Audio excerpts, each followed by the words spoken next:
Dito sa Papa Dudut Stories, ikaw ay hindi nag-iisa.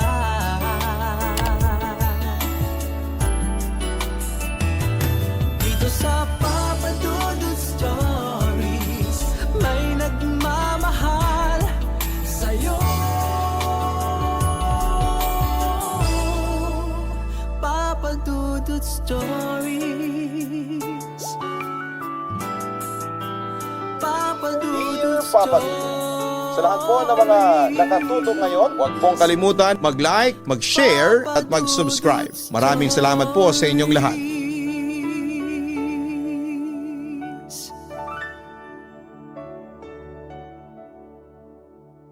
Walang tao ang dapat na kumitil sa buhay ng kapwa niya tao gaano man kalaki ang kasalanang nagawa nito. Dahil ang bawat isa ay may karapatan na magbagong buhay, ikaw kapuso, naranasan mo na bang mawalan ng minamahal nang dahil sa isang makasalanang tao?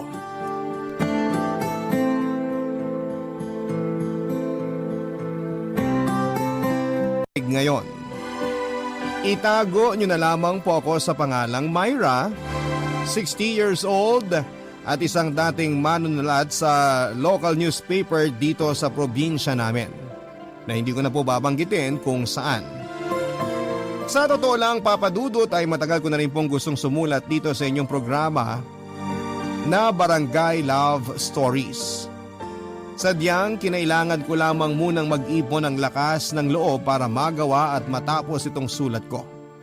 At dahil alam ko na medyo sensitibo ang kwento na ibabahagi ko ngayon, ay may mga impormasyon po ako dito na sinadya kong baguhin para maproteksyonan ang aking pribadong buhay. Pagpasensyahan nyo na po kung masyadong mabibigat ang mga salitang gagamitin ko sa sulat na ito.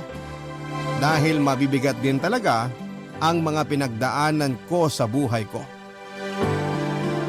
Papa Dudut, maaga akong nakapag-asawa at nagkaroon ng anak. Ulila na kasi ako noon sa mga magulang at ako na rin halos ang nagpaaral sa sarili ko habang nakikitira noon sa isang kamag-anak namin. Malapit na akong magtapos ng high school nang makilala ko si Martin sa isang rally sa lugar namin. Aktibo kasi ako sa mga ganong gawain, lalo na kapag may pinaglalaban tungkol sa karapatang pangtao. Marami kaming pagkakatulad ni Martin mula sa gawain, paniniwala at mga pinaglalaban na tungkol sa karapatang pantao. Kaya naman mabilis kaming nagkapalagayan ng loob at hindi nagtagal ay nagkaroon na nga kami ng relasyon. Hanggang sa mabuntis ako ni Martin nang makapagtapos ako ng high school, 17 years old pa lamang ako noon. Hindi naman siya nagdalawang isip na panagutan ako at ang ipinagbubuntis ko. Nagtrabaho na siya noon kaya nang makapanganak ako at tumungtong sa tamang edad ay nagpakasal na rin kaming dalawa. Hindi nagtagal ay nakapagtrabaho ako sa isang local newspaper bilang manunulat. Hindi pa kasi mahigpit ang pagtanggap sa mga aplikante noon, lalo na kapag may tiyaga kang matuto at may lakas ng loob. Masaya naman ang naging pagsasama namin ni Martin kahit na hindi kami gaanong nakagagaan sa buhay.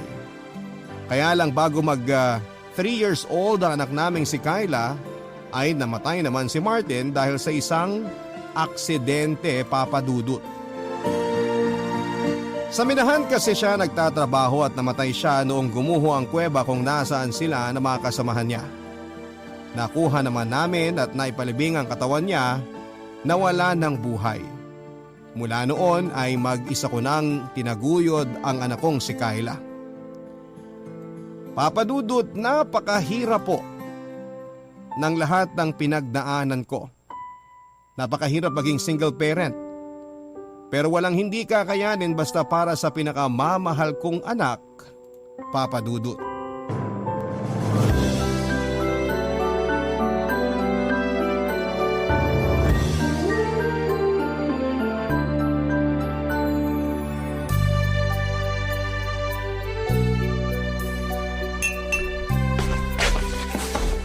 Kyla, eto nga palang saging oh. Isabay mo dyan sa inaalmusal mong oatmeal. Salamat po, Mama. Ang lakas naman pong makaanak mayaman itong almusal ko ngayon. May binigay lang kasi na isang piling ng saging yung ninang Kim mo kahapon. Tsaka magandang saging sa almusal. Kaya ayan, dapat na isabay mo na dyan sa oatmeal mo. Sige po, salamat po. Bagong dyaryo ba yung hawak mo? Opo, binabasa ko po yung article na sinulat nyo. Grabe, nasa front page na naman po nitong dyaryo ang pangalan nyo, Mama. Ayaw pa rin kasi nilang tanggalin ng death penalty dito sa Pilipinas eh. Kaya hindi rin ako titigil na magsulat tungkol sa mga tao na nagpapatupad ng batas na yon. Lalo na sa mga taong patuloy na nagpapatibay sa batas ng parusang kamatayan. Mama, hindi po ba kayo natatakot? Oo bakit naman ako matatakot? Kasi 'di ba, noong nakaraang buwan lang po, may tumawag sa telepono natin, tapos ako yung nakasagot at pinasabi niya na iparating ko raw sa inyo na tumigil na kayo sa ginagawa niyong pagsusulat laban sa matataas na opisyal ng gobyerno. Kung hindi, mapapahamak daw po ang buhay niyo. Sus! Hanggang salita lang at pananakot lang ang mga yon. Hindi nila kayang totohanin ng mga pagbabanta nila. Mama, palagi pong laman ng balita ngayon sa TV ang tungkol sa mga journalist na pinapatay.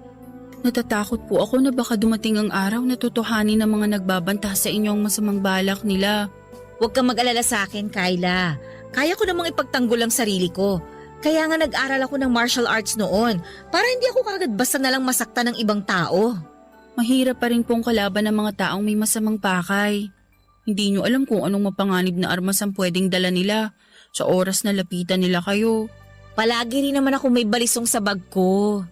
Hindi pa rin po sapat yun para masabi nyong ligtas ang buhay nyo, Mama. Ano bang gusto mong gawin ko, anak? Hindi po ba kayo pwedeng humanap na lang ng ibang trabaho? O kaya mag-focus na lang kayo sa maliit yung negosyo na manukan para hindi na po nalalagay sa panganib ang buhay nyo at para wala na po kayong natatanggap ng mga death threat. Ay, Kyla, matagal ko naman nang ipinaliwanag sa iyong tungkol sa trabaho ko, di ba? Hindi ko ginagawa to ng dahil lang sa pera. Ito yung nasimula namin ng papa mo. Magkasintahan pa lang kami, palagi na naming pinaglalaban at ipinagtatanggol ang karapatang pangtao. At ito yung tungkulin na hindi ko pwedeng basta nalang talikuran at kalimutan. Kahit po ang buhay niyong malagay sa panganib? Oo, kasi kung hindi ko gagawin to, sino na lang ang magiging boses ng mga taong gustong magbagong buhay pero pinagkakaitan ng pag-asa? Sino ang magtatanggol sa mga inosenteng tao na nakulong at nakapila sa parusang kamatayan? Pero 'di ba, hindi naman po lahat ng nakakulong sa bilangguan inosente. Yung iba po sa kanila, may kasalanan talagang nagawa sa batas. Kahit sinong tao pa ang makasalanan, lahat sila may karapatan na magbagong buhay. At yun ang karapatan na hindi ako mapapagod na ipaglaban sa maraming tao. Kaya wag mo kong masyadong alalahanin, Kyla. Kaya kong sarili ko. Ay, sige po, Mama. Basta mag-iingat po kayo palagi ha, lalo na sa mga taong kinakalaban ninyo. Papadudot, bukod sa pagsusulat sa dyaryo ay may maliit din po akong negosyo na manukan sa lugar namin. Nasimulan namin yon noong nabubuhay pa ang asawa kong si Martin at sa awa ng Diyos ay hindi naman yon nalugi at medyo napalago ko pa kahit napapaano. Kaya naman napag-aaral ko noon sa magandang university ang anak kong si Kyla. Nakasanayan ko na rin makatanggap noon ng mga death threat lalo na kapag lumalabas sa headline ng dyaryo ang sinusulat kong news article. Madalas kasi ay may kasamang patama at masasamang salita ang sinusulat ko laban sa mga matataas na opisyal ng gobyerno. Miyembro rin kasi ako ng samahan na ipinaglalaban ng karapatang pantao. At isa sa mga pinakaaktibo pagdating sa pag-araling lalo na kapag may bilanggo na naman na nasentensyahan ng parusang kamatayan. Naniniwala kasi ako, Papa Dudut, na lahat ng tao ay kayang magbago. Lahat tayo ay may karapatan na magbagong buhay. Kaya hindi yon dapat na ipinagdadamot sa kanino man. Pero nang dahil nga sa parusang kamatayan na yon ay nagiging maikli ang buhay ng tao. At yung mga minsang nagkasala na gustong maituwid ang kanilang landas ay hindi na nabibigyan pa ng chance na magkaroon sana ng maayos at bagong buhay. Papadudot, walang sino man sa atin ang may karapatan na kumitil ng buhay ng isang tao. Makapangyarihan man siya o mataas ang tungkulin dito sa ating bansa. Tanging poong may kapal lamang ang pwedeng magparusa sa mga taong makasalanan, Papadudot.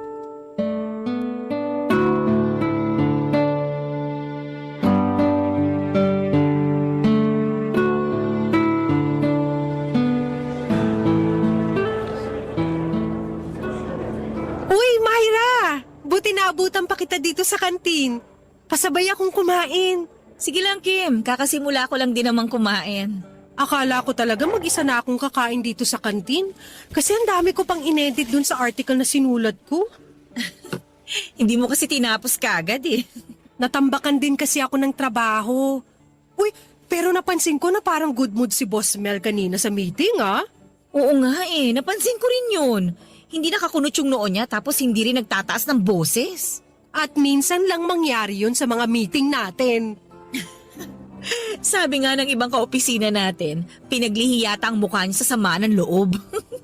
Kaya palagi siyang parang galit kapag nagpapamiting. Pero kanina ha, ang liwanag ng mukha niya. Piling ko dahil yun sa sinulat mo na nasa headline ng dyaryo natin nung nakaraang linggo. Pinag-usapan kasi talaga yun, tsaka naging mabenta ang dyaryo ng araw na yun. Mabuti talaga at nagawa mong ma-interview yung pamilya ng huling preso na nabigyan ng death penalty. Oo, alam mo naman kung gaano ako kasipag pagdating sa pangungumbinsi sa mga tao na gusto kong makausap. Kaya nga bilib ako sa'yo. Sinubukan ko rin kasi silang puntahan at kausapin pero ang sabi nila, ayaw nila magpa-interview kasi nga malaking tao yung nagsampa ng kaso sa kanila. Kaya hindi ko rin sila tinigilang kumbinsihin na magpa-interview sa akin. Lalo na si Mrs. Eloisa, yung asawa ng preso na si Mario. Kasi alam ko na kailangan na marinig ng ibang tao ang boses nila. Kailangan na malaman ng ibang tao na gusto nang magbagong buhay ng asawa niya. Eh di ba may kasalanan naman talaga sa batas yung asawa ni Mrs. Eloisa? Oo, pero hindi naman sinasadya ni Mario na mapatay yung hino-hold up niya ng gabi na yun. May sakit lang ang anak nila at kailangan nila ng pera. Isa pa, nalaman ko na drug addict at may kasong child abuse pala yung napatay ni Mario na si Kenneth. Na-dismiss lang kagad ang kaso no ni Kenneth kasi marami silang pera. Kita mo yung pagkakaiba nilang dalawa? Masyadong mabigat yung parusang kamatayan para kay Mario at hindi yun makatao, Kim. Sa bagay, sabi mo nga lahat ng tao dapat binibigyan ng pagkakataon na makapagbagong buhay. Kasi lahat ng tao kayang magbago kung gugustuhin nila. At walang sino man sa atin ang may karapatan na tanggalan sila ng pagkakataon na magawa ang bagay na yon. Pero sa totoo lang, Myra, medyo nakakatakot yung ginagawa mo. Bakit? Wala naman akong kasinungalingan na nilalagay dun sa mga sinusulat kong article ah. Lahat ng sinulat ko dun, lalo na yung tungkol sa kaso ni Mario, totoong sinabi ni Mrs. Eloisa at ng iba pang mga kamag-anak niya. Pero may mga salita ka kasing binitawan doon na medyo mabigat. Lalo na't malaking tao nga ang naging kalaban ng pamilya ni na Mrs. Eloisa. Hindi naman hinarang ni na Boss Mel yung article ko na yon. Kaya sa tingin ko, walang problema sa sinulat ko. Sa bagay, natuwa pa nga sila eh. Pero napansin ko na palaging malaking tao nagiging topic ng article mo. Hindi ka ba talaga natatakot sa ginagawa mo? Matatakot lang ako kapag hindi totoo yung mga sinusulat ko sa article ko. Kasi alam ko na pwede nila akong idemanda kapag nag-imbento ako ng kwento. Pero dahil lahat ng yun ay totoo, walang dahilan para matakot ako. Maraming tao sa media ngayon ang pinag-iinitan at ginagawa ng masama. Kaya konting relax lang sana pagdating sa trabaho natin. Huwag mo masyadong seryosohin at dibdibin para hindi ka mapahamak. Hay naku Kim, basta ipaglalaban ko ang alam kong tama pagdating sa karapatang pangtao. Papadudot, hindi lang ang anak kong si Kyla ang nagwo-worry sa ginagawa ko sa trabaho ko. Kung hindi pati na rin ang mga kaibigan, kamag-anak at iba ko pang mga katrabaho. Masyado ko na raw kasing dinidibdib ang trabaho ko na pwede raw ikapahamak ng buhay ko. Kaya lang kasi ayoko talaga yung ginagawa ng matataas na opisyal noon patungkol sa death penalty. Ayoko nang tinatanggalan nila ng karapatan na magbagong buhay ang mga taong minsang naligaw ng landas. Nandun ako sa nagkamali talaga sila o nakagawa ng kasalanan. Pero tao pa rin ba ang dapat na magpataw ng parusang kamatayan sa kanila? Tao pa rin ba ang dapat na kumitil sa buhay ng isang tao rin? Hindi na tama yon para sa akin, Papa Dudut. Hindi natin dapat na ipinagkakait sa iba ang karapatan at pag-asa na pwede pa silang magbagong buhay. Kagaya na nga lamang noong isinulat ko ang news article tungkol sa isang presong nabigyan ng death penalty na si Mario. Yun ang kanyang unang kaso ng pang-hold up at pagpatay. Anak ng isang politiko ang napatay niya na isa rin namang drug addict at may kaso pa ng child abuse na na-dismiss kaagad dahil sa malaking pera na meron sila. Bakit ang drug addict na rapist pero mayaman ay nabibigyan ng pagkakataon na magbagong buhay? Ang mga kwento ng pag-ibig, kwento ng buhay at kwento ng pag-asa. Nasa Spotify na, Barangay Love Stories. Pakinggan kahit kailan, kahit saan. Barangay Love Stories sa Spotify. Kinig na, kabarangay! Papa Dudut, hindi naman talaga ako takot na mapahamak o mapatay basta alam ko na tama ang ipinaglalaban ko. Kung may kinakatakutan man ako ng panahon na yon ay ang mapahamak ang nag-iisa at pinakamamahal kong anak na si Kyla. Kaya naman palagi ko rin siyang pinapaalalahanan na mag-ingat kapag hindi niya ako kasama. Marami pa akong naisulat na mabibigat na article noon, Papa Dudut. Ilang death threats na rin ang natanggap ko. Hanggang sa mangyari na nga ang kinakatakutan ng mga taong malalapit sa buhay ko. Nakasakay ako noon sa taxi at ipit kami sa traffic. Nang may isang lalaki na may sombrero at may panyong nakatakip sa kalahati ng kanyang mukha ang lumapit sa may tapat ng bintana ng upuan ko. At nagpaputok ng dalawa mula sa baril na hawak niya. Yon ang huli kong natatandaan bago ako nagising na nasa loob na ako ng isang kwarto sa ospital. Tumama sa may balikat ko at napli sa leeg ang bala ng baril na pinaputok sa akin ng taong hindi ko na nakilala, Papa Dudut.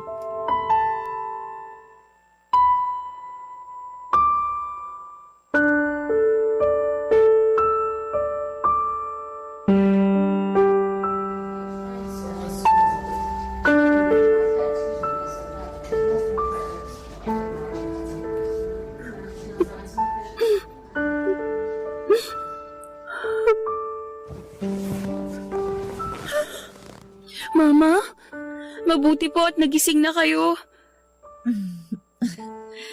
Oh, bakit ka umiiyak? Mama naman eh. Alam niyo naman po kung bakit. Buhay pa naman ako, kaya walang dahilan para umiyak ka dyan. Buong gabi po kasi kayong walang malay. Akala ko po talaga hindi na kayo magigising kahit pa sinabi ng doktor na stable na ang lagay ninyo. Bago lang yata kasi yung tao na nabayaran para barilin ako, kaya ayun, hindi ako masyadong napuruhan. Mama naman, ginagawa pang birong nangyari. Ano pong hindi napuruhan nandito kayo ngayon sa ospital? Pinapagaan ko lang naman ang loob mo, anak. Kasi alam ko na sobra kang nag-aalala sa akin. Kita mo nga yung mga mata mo, oh. Sobra nang namumugto sa kaiiyak mo.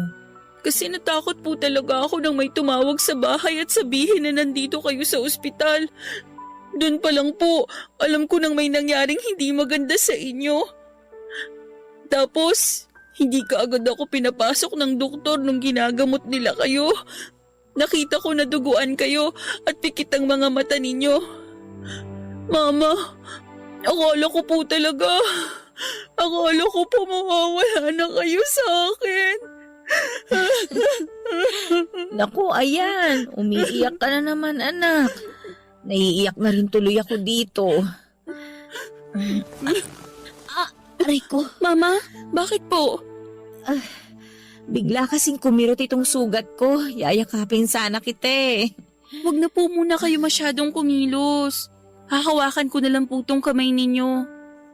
Ay, mabuti pa nga dahil bumibigat talaga ang dibdib ko kapag nakikita kitang umiiyak ng ganyan. Sorry po, Mama. Alam ko po na ayaw niyo talagang nakikita na umiiyak ako. Kaya ang sabi ko sa sarili ko, hindi na ako iiyak kapag pumasok ako dito sa kwarto niyo. Kaya lang, hindi ko po talaga mapigilan ang mga luha ko. Kasi sobrang natakot po ako na mawala kayo sa akin. Sa totoo lang, natakot din naman ako eh. Natakot ako na mamatay dahil ayokong maramdaman mo na nag-iisa ka na lang sa mundo. Kayo na lang po kasi ang meron ako, Mama. Lumaki ako nang wala na si Papa sa tabi ko at nakasanayan ko na po yun. Pero hindi ko alam kung magagawa ko pa yun kapag kayo naman po ang nawala sa akin. Mama, pwede po bang mag-iba na lang kayo ng trabaho? Anak, hindi pwede. Bakit po? Kasi naniniwala ako na kaya ako naligtas ngayon para maipagpatuloy ko palalo ang trabaho kong ito. Hindi pwedeng mabawasan ang mga taong kagaya ko na nagtatrabaho at nagtatanggol sa maliliit na tao. Kailangan pa nila ako sa trabahong to, anak. Pero kailangan ko rin po kayo, Mama. Ayoko na po kasi talaga kayong mapahamak. Hindi na mangyayari ulit to. Pangako ko yan sa'yo. Dodoblihin ko yung agimat na palagi kong dala para maprotektahan ako. Mama naman ginagawa na namang biro ang lahat. Para lang tumigil ka na sa pag-iyak mo. Sige ka, papangit ka sa ginagawa mo na yan. Mama, hindi na po magbabago ang itsura ko. Kamukha ko po talaga si Papa.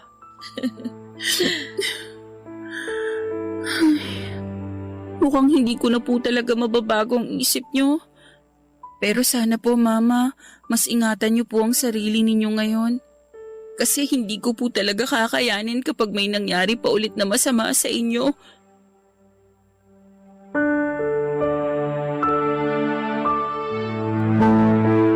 Papa Dudut, handa na rin talaga akong mamatay noon nang pinaglalaban ang paniniwala at prinsipyo ko.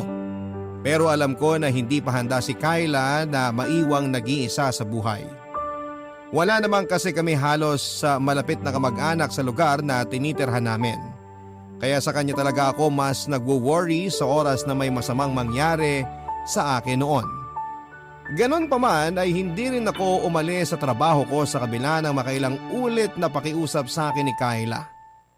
Kahit pa totoong nalagay na sa bingit ng kamatayan ng buhay ko, hindi po yun sapat na dahilan para bitawan ko ang trabaho ko. Isa pa ay naniniwala talaga ako noon na kaya hindi kaagad ako kinuha ng Diyos. Nang mga panahon na yon ay para ipagpatuloy ko ang tungkulin ko bilang totoong alagad ng media. Hindi ako nagpapakabayani, sadyang alam ko lang na may mga tao na kailangan ng isang kagaya ko na matapang at handang isugal ang buhay ko para maging boses nila, Papa Dudut.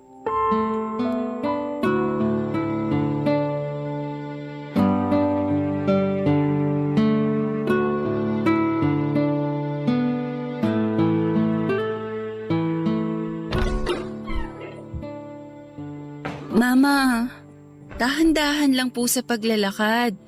Kumapit lang po kayo sa braso ko. Oo, Kyla. Pero kaya ko namang maglakad. Hindi mo na ako kailangang alalayan pa. Baka lang po kasi ma-out of balance na naman kayo, kagaya nung nasa ospital tayo. Muntik na kayong matumba kanina. Mabuti na lang po at nahawakan kayo ng isang nurse bago pa kayo sumubsob sa sahig. May nakakalat kasing basahan dun sa sahig kaya muntik na akong madulas eh. Pinagalitan ko nga yung isang nurse na naglagay nun kasi yun pa yata yung makakadisgrasya sa akin eh. Natakot nga po yung nurse nung sigawan ninyo siya kanina eh. Kasi naman, kababaeng tao, ang burara sa gamit sa loob ng ospital. Alam na niyang maglalakad ako, doon pa talaga nilagay sa gitna ng daan yung basahan. Ayan na naman po kayo, Mama. Umiinit na naman po ang ulo ninyo.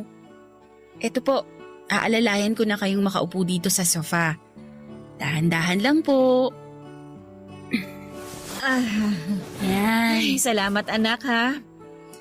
Grabe, ang liit lang nitong bahay natin pero parang napagod ako bigla sa paglalakad. Kasi nga po, masakit pa ang katawan nyo, lalo na yung sugat ninyo.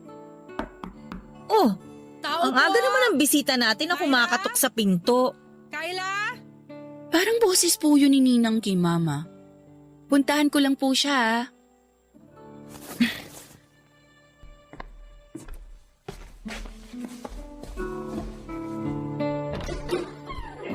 Sabi na kayo po yan, Ninang Kim eh.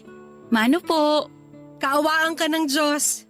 Mabuti pala at dito na ako dumiretso sa bahay niyo at hindi na sa ospital. Wala na rin pala akong aabutan doon kung sakali. Maaga rin po kasi kami talagang umalis doon ni Mama. Pasok po kayo. Salamat.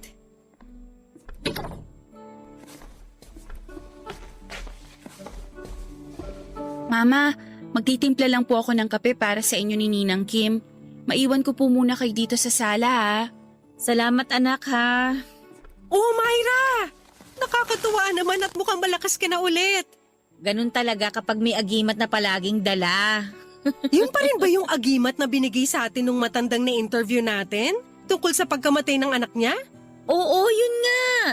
Nako, sayang at naitapong ko na yung sa akin. Ilang taon na rin kasi ang nakalipas mula nung makuha natin yun. Effective pala talaga. Pero matanong ko lang, may lead na raw ba ang mga pulis sa kung sinong nag-utos na barilin ka? Kagaya ng inaasahan ko, wala pa rin. Hindi nga rin ako umaasa na mahuhuli pa yung mastermind dito eh. O kahit man lang yung lalaki nagtangkang tumapos sa buhay ko. Sa dinami-rami ng masasamang nangyayari dito sa bansa natin, uunahin pa ba naman ang mga pulis yung sakin? Eh sino ba naman ako, 'di ba? Isang hamak na taga-media lang naman ako. Pero hindi ka ba natatakot na baka balikan ka pa rin ng taong yun? Natatakot, syempre. Eh pero ano magagawa ko kung nakatakda na talaga akong mamatay? Mapipigilan ba natin yon? O at least, mawala man ako sa mundong ito, sigurado naman ako na marami akong natulungan at naipaglaban ng mga tao. Grabe, iba talaga yung prinsipyo at katapangan mo, Myra. Ano ka ba? Pare-pareho lang naman tayong taga-media na matatapang. Pero Kim, may pabor sana akong hihilingin sa'yo. Ano yun? Nag-aalala kasi ako sa anak kong si Kayla. Siya talagang mas iniisip ko sa tuwing malalagay sa panganib ang buhay ko. Kaya kung hindi man ako palaring makaligtas ulit sa susunod na may magtangka sa buhay ko, ikaw na sanang bahala sa anak ko ha. Huwag mo sana siyang pababayaan. Papadudot mula na mangyari ang pagkakaligtas ko sa nagtangka ng masama sa buhay ko ay unti-unti ko nang na-realize noon na hindi na talaga biro ang pinasok kong trabaho at ang pakikipaglaban ko sa paniniwala ko. Naging sunod-sunuran din noon sa balita naging sunod-sunod din noon ang balita ang tungkol sa mga journalist na pinapatay dito sa lugar namin o kahit sa iba pang mga bayan. May mga nakakaligtas na kagaya ko pero karamihan ay talagang nasasawi ang buhay.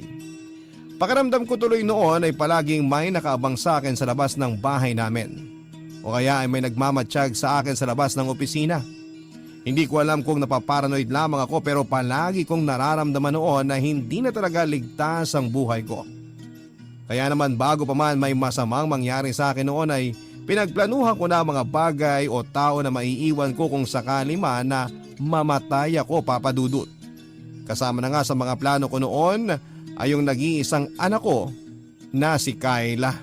Ang mga kwento ng pag-ibig, kwento ng buhay at kwento ng pag-asa. Nasa Spotify na, Barangay Love Stories. Pakinggan kahit kailan, kahit saan. Barangay Love Stories sa Spotify. Kinig na, kabarangay!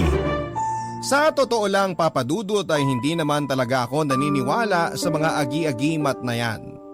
Hindi rin totoo yung sinasabi ko na palagi kong dala yung agimat o kwintas na bato na ibinigay sa amin ni Kim noong isang matanda. Hindi ko na nga rin alam kung saan ko naitago yon sa loob ng bahay namin ng mga oras na yon. Ginagamit ko lang na biro ang agimat na yon para maipakita ko sa ibang tao na naniniwala ko na hindi kaagad ako mamamatay. Pero doble ingat na rin talaga ako noon, lalo na sa mga taong kinakausap ko. Nagsusulat pa rin po ako ng patungkol sa mga matataas na taong nananamantala ng mahihina o mahihirap. Patuloy pa rin po ako sa pakikipaglaban sa karapatang pangtao. Kasi kung hindi ko gagawin yon, para saan pa na nadugtungan ng buhay ko? Palagi rin akong alerto sa paligid ko at sa mga taong nakapaligid sa akin. Handa ako na muling ipaglaban ang buhay ko. At hindi ko alam noon na hindi lang ako ang pwedeng mapahamak ng dahil sa masasamang tao sa paligid, Papa Dudut.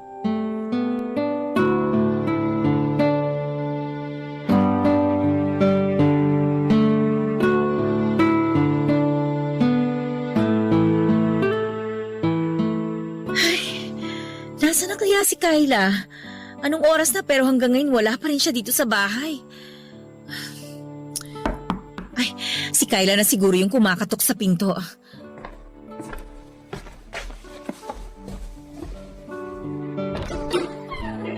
Hi, Myra! Oh, ikaw pala yan, Kim. Alika, tuloy ka. Salamat. Kasi hindi ka pumunta sa bahay kanina para sa birthday party ng anak ko. Hinintay pa naman kita. Kaya pinuntahan na kita. Pasensya na ha, nawala rin sa isip ko eh. Okay lang. Ito may dala akong minudo tsaka pansit para sa inyo ni Kyla. Salamat. Dito ko na lang muna ilalagay sa maliit na lamesa ha. Bakit parang balisa ka? Ha? Hindi naman. Hindi raw, pero hindi na maipintay ang mukha mo. Panay pa ang tingin mo sa rilong suot mo. Ano ba nangyari? Eh si Kyla kasi wala pa rin dito sa bahay hanggang ngayon. Ha? Wala pa siya rito?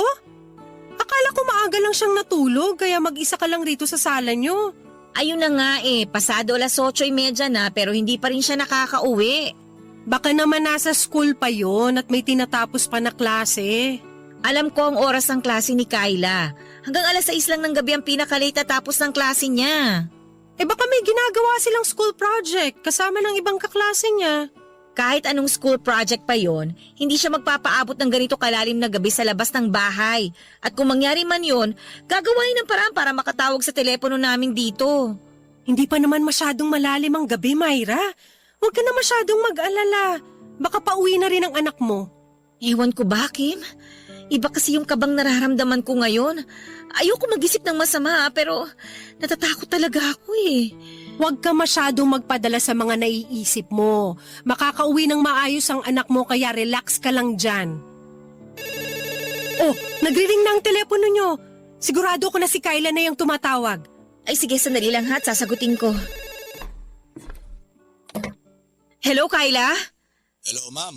Good evening po. Si Mrs. Myra po bang kausap ko ngayon? Oo, ako nga ito. Bakit? Sino to? Mrs., si Sargento Cervantes po to dito sa police station. Napatawag po ako tungkol sa anak nyo na si Kyla.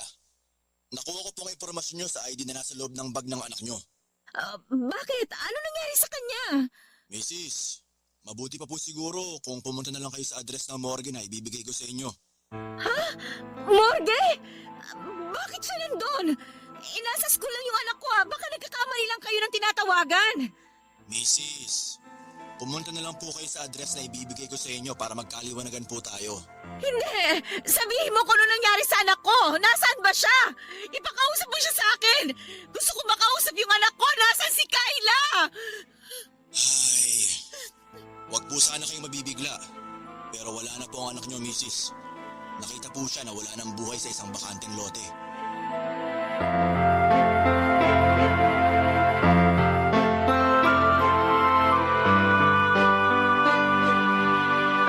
Kaagad na nanghina ang buong katawan ko nang marinig ko ang sinabi ng boses ng lalaki sa kabilang linya sa telepono, Papa Dudut.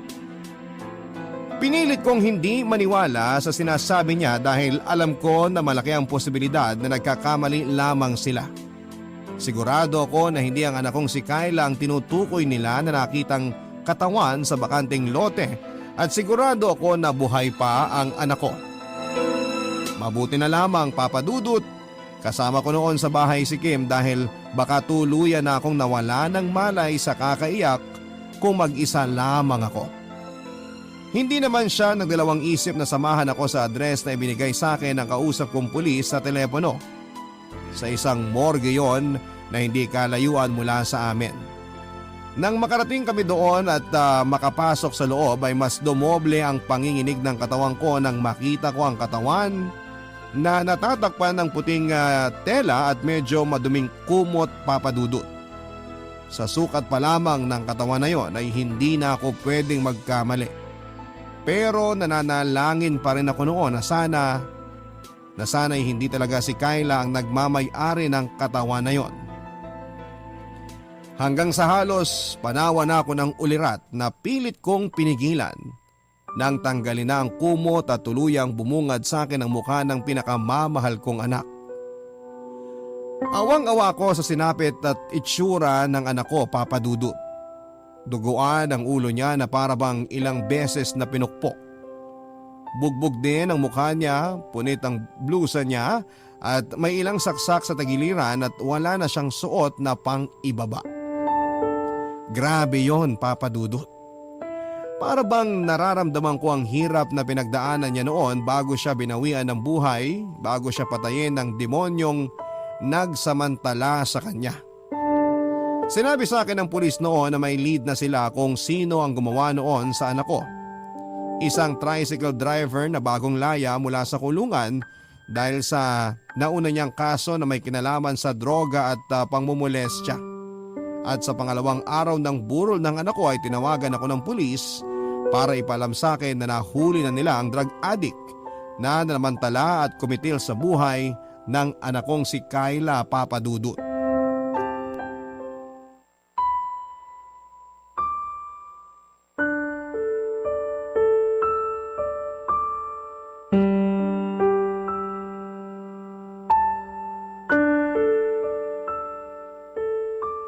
Kim, salamat sa pagsama mo ulit sa akin dito sa presinto, ha? Wala yun. Siyempre hindi ko naman nahahayaan na mag-isa ka lang dito ngayon. Mabuti na nga lang at napakiusapan ko yung pinsan mo na mag-asikaso muna dun sa burol ni Kyla. Kaya nga eh. Pupunta pa naman daw mamaya sa bahay niyo mga kaklase ni Kyla para makiramay.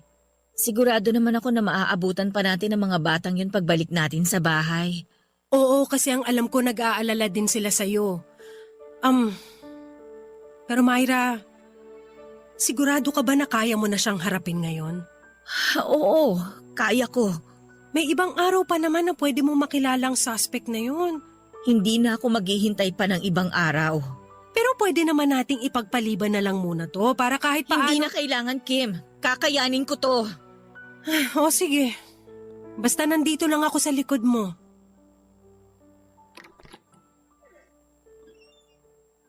Mrs., nandito na po ang suspect. Siya po ang gumawa ng krimen sa anak niyo.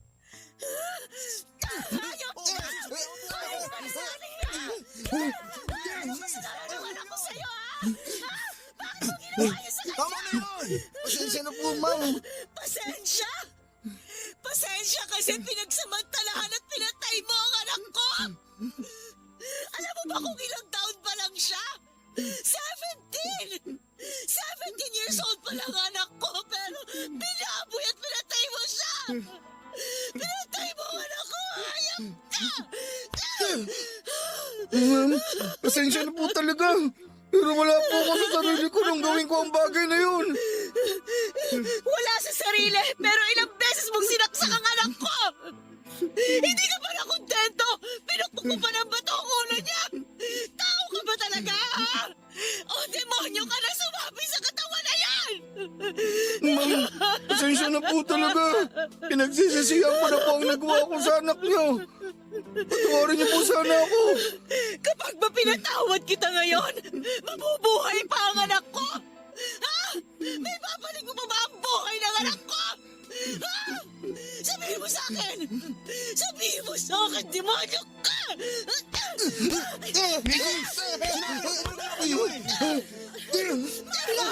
Alam ko mahirap pero kailangan mo kalmahin ang sarili mo! Kaya ko ang sarili ko! At ikaw walang yaka! Alam mo ba kung anong trabaho ko, ha? Manunulat ako sa dyaryo! At isinusulat ko ang lahat ng tungkol sa inyong mga kriminal kayo! Pinagtatanggol ko kayo! Ipinaglalaban ko ang karapatan ninyo para makapagbagong buhay! Handa akong ialay ang buhay ko para sa inyo! Tapos ito lang igaganti niyo sa akin! Ha? Bakit? Bakit hindi na lang ako? Bakit kailangan ako pa? Bakit? Matapad po talaga, ma'am. Patawarin niyo po ako. Hindi! Hindi kita mapapatawad kahit kailan! Ang dapat sa'yo, mamatay! Dapat mamatay ka na! Dapat mamatay lahat kayo mga kriminal dito sa mundo! Mamatay na kayo lahat! Mamatay na kayo!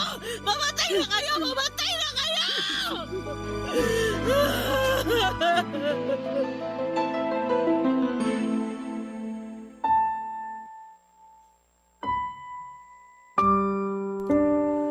Papadudot, muli ko pang nasampal ang lalaking nagsamantala at pumaslang sa anak kong si Kayla. Nasundan pa yon ng pagsabunot ko sa kanya bago ako tuluyang hinila ni Kim at ng isa pang pulis. At sa pagbitaw ng mga kamay nila sa dalawang braso ko ay tuluyan na akong napaluhod, Papadudot. Niyakap ko ang sarili ko habang walang tigil sa pagmumura, pag-iyak at pagtatanong. Bakit? Bakit kailangang maranasan yun ni Kayla at bakit si Kayla pa ang kailangan na mawala sa akin? Bakit ang anak ko pa? Sobrang sakit, Papadudot, lalo na sa part na nalaman ko na nakulong na pala ang lalaking yon noong una pa lamang at nabigyan ng pagkakataon na makalaya at makapagbagong buhay. Ang ibig sabihin, kasama siya sa mga taong pinaglaban ko. Yung mga taong nagkamali at naligaw ng landas pero dapat na bigyan ng pagkakataon na magbagong buhay. Kasama siya sa mga taong pinaniwalaan ko noon na kayang magbago pero sinayang niya lamang ang effort ko ng pakikipaglaban para sa kanila. Sinayang niya ang chance na ibinigay ko sa kanya at ng mga opisyal at ng iba pang mga tao para makapagbagong buhay siya. Bumalik siya sa paggamit ng ipinagbabawal na gamot at pananakit ng mga tao. At siguro kung hindi siya nakalaya noong una ay baka buhay pa ang anak kong si Kayla hanggang sa ngayon. Sa totoo lang, Papadudot, alam kong malaking kasalanan sa Diyos pero gustong-gusto ko talaga siyang patayin ng mga oras na yon. Gusto kong iparana sa kanya ang hirap na dinanas ng anak kong si Kayla sa mga kamay niya. Pero syempre wala naman akong kapangyarihan at lakas ng loob na gawin yon. Kaya wala akong nagawa kung hindi ang ipaubaya sa batas ang nangyari kay Kayla. 2 linggo po ang nakalipas mula nang mailibing si Kayla at bago pa man magsimula ang paglilitis sa kaso na para sa kanya ay nabalitaan ko na lamang na nagtangkang tumakas ang sospek sa pagpatay sa anak ko kasama ang ilan sa mga nasa preso. Napatay po sa engkwentro ng pagtakas at pakikipag-agawa ng baril ang mga preso na yon kasama na ang pumatay kay Kayla, Papadudot. Gusto ko talaga siyang makita na naghihirap sa loob ng bilangguan pero aaminin ko na natuwa na rin po ako nang malaman ko ang nangyari sa kanya dahil ang isang kagaya niya ay hindi na dapat pang pinatatagal ang buhay sa mundong ito. Siguro nga, Papadudot, lahat tayo ay pwedeng magbago pero hindi lahat ng masasamang tao ay pinapahalagahan ng chance na ibinibigay sa kanila para magbagong buhay. Naniniwala kasi talaga ako noon na wala tayong karapatan na ilagay ang hatol na kamatayan sa ating mga kamay. Pero ano bang karapatan ng mga drug addict na pumatay? Wala rin naman, hindi ba? Kaya hindi nyo siguro ako masisisi kung naising ko man na sana ay mawala na sa mundong ito ang lahat ng mga taong gumagamit o nagbebenta ng ipinagbabawal na gamot. At mawala na sana ang mga taong patuloy na gumagawa ng krimen, karahasan at kasamaan. Mula noon ay hindi na ako bumalik pa sa pagsusulat sa dyaryo. Pinanghinaan na ako ng loob at nawala na ako ng gana na magsulat. Muntik na ring mawala ng direksyon ng buhay ko at mabuti na lamang at nandyan palagi ang kaibigan kong si Kim para damayan ako sa mga oras na gusto ko nang sumunod kay Kayla at kay Martin. Mahigit 25 taon na po ang nakakalipas mula nang mangyari ang lahat ng ito, Papadudot. at sa tuwing makakapanood ako sa balita na tungkol sa mga kriminal na natatagpuang patay ay hindi ko po mapigilan ang sarili ko na matuwa. Dahil naniniwala ako na kailangan na silang ubusin sa mundong ito. Siguro po ay maraming kabarangay natin ang hindi natutuwa sa mga salitang binibitawan ko ngayon dito sa sulat ko. Pero sa isang kagaya ko na minsang naging boses at tagapagtanggol ng mga kriminal na nawala ng anak ng dahil din sa mga kriminal, ay hindi niyo naman po siguro ako masisisi kung maghinanakit man ako sa mga kagaya nila. Dahil hindi ako magdurusa ng ganito katagal kung hindi dahil sa mga taong gumawa ng krimen sa mundong ito. At dito ko na rin po tinatapos ang inyong forever kapuso at kabarangay, Myra. Ang buhay ay maiwaga, laging may lungkot at saya. Sa Papa Dudut Stories, laging may karamay ka. Mga problemang kaibigan, dito ay pakikinggan ka. Sa Papa Dudut Stories, kami ay iyong kasama. Dito sa Papa Dudut Stories, ikaw ay hindi nag-iisa.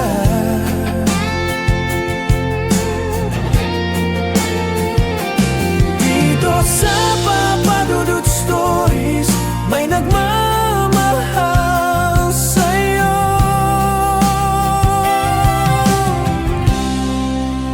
Papa Dudut Stories, Papa Dudut Stories, Papa Dudut Stories.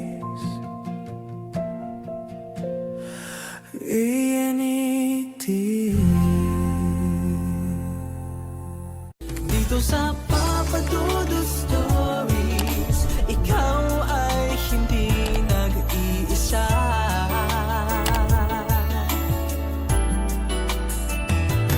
Dito sa Papa Dudut Stories, may nagmamahal sa'yo.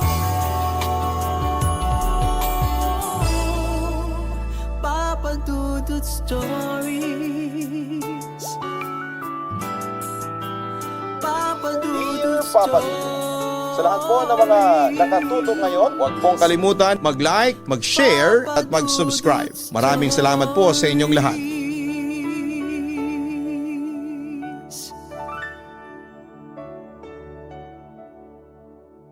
Dear Papa Dudut, lahat naman siguro tayo ay naghahangad ng isang maayos at masayang pamilya. Yun bang kahit hindi perpekto pero merong pagmamahalan at pagkakaunawaan sa loob ng tahanan.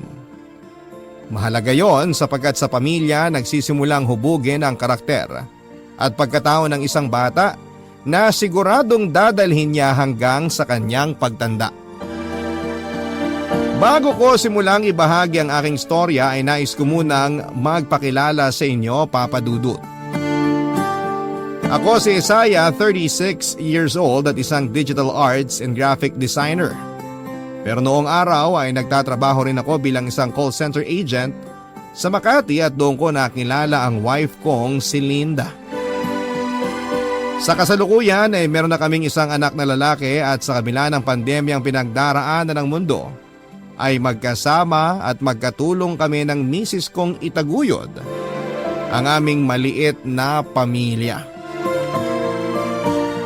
Papa Dudut, 8 years ago ay na-diagnose ako na may PTSD or Post-Traumatic Stress Disorder.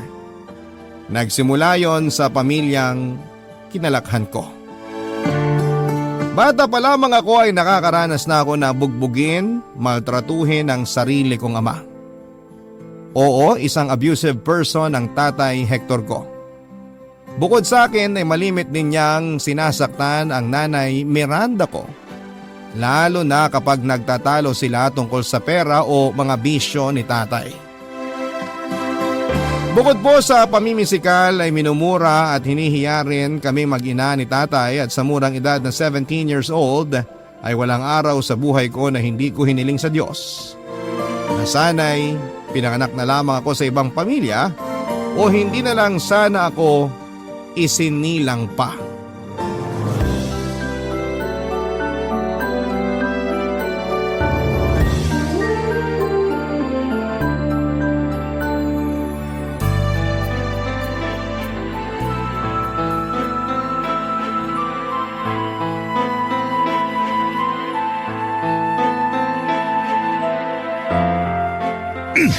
Diba? Sinabi ko sawang-sawa na ako sa tuyot kamatis. Bakit yan na naman ang hinahin mo, lintik ka? Mahal, yan lang kasi ang kasya sa pera natin eh. Sinungaling! Anong ibig mo sabihin na yan na lang ang kasya sa pera natin? Di ba binigyan kita ng pera para may pambili tayo ng masarap na ulam? Binigyan mo nga ako ng pera, pero nung nakaraang linggo pa yun. At saka, magkano lang naman yung binigay mo, kaya wag mo ako hanapan ng masarap na ulam. Kapal na mukha mo! Hindi ka na nga marunong mag-budget. Sumasagot ka ba? Wala akong pake. Dapat lang yan sa'yo. Itong tatandaan mo, ha? Sa susunod na aabutan kita ng pera, responsibilidad mong pagkasyahin yun. Wala akong pakialam kung anong magic ang gagawin mo. Basta pagkasyahin mo. Naiintindihan mo? Pinagkasya ko naman, pero ano magagawa ko kung kulang nga? Sumasagot ka bang lintik ka, ha? Tay! Nay! Ba't kayo nasa sahig? Aba! Nandito na palang isa pang palamunin. Isaya, anak! Doon ka na sa kwarto natin! Nay! Halika po! Aalalayan ko po kayong tumayo. Tay! Bakit po ba sinasaktan niyo na naman si nanay? Ikaw inutil ka. Wag na wag mo akong kukwestiyonin. Lalo mo lang pinapainit ang ulo ko. Halika nga rito. Tay! Lakas ng loob mo pagtaasan ako ng boses, tarantado ka! Itawan niyo po! Manang-mana Tay, ka sa nanay mo, nasasaktan makapalang po! mukha! Buisit kayong dalawa! Mga walang silbi! Ayos ka lang ba? Hector, parang awa mo na! Huwag mo saktan ang anak ko! Ako na lang! Huwag mo nang idamay ang anak natin! Sabihin mo kasi dyan sa anak mong pakailamero na huwag nakikialam! Sa susunod, mas tatamaan talaga sa akin yan para madala! Pareho kayong palamunin! Wala na kayong ginawang maayos, mga inutil kayo! Makabili na nga lang ng makakain! Yung masarap! Hindi tulad nitong niluto mo parang basura! Weh! Umalis ka nga dyan! Paharang-harang kang ulupong ka!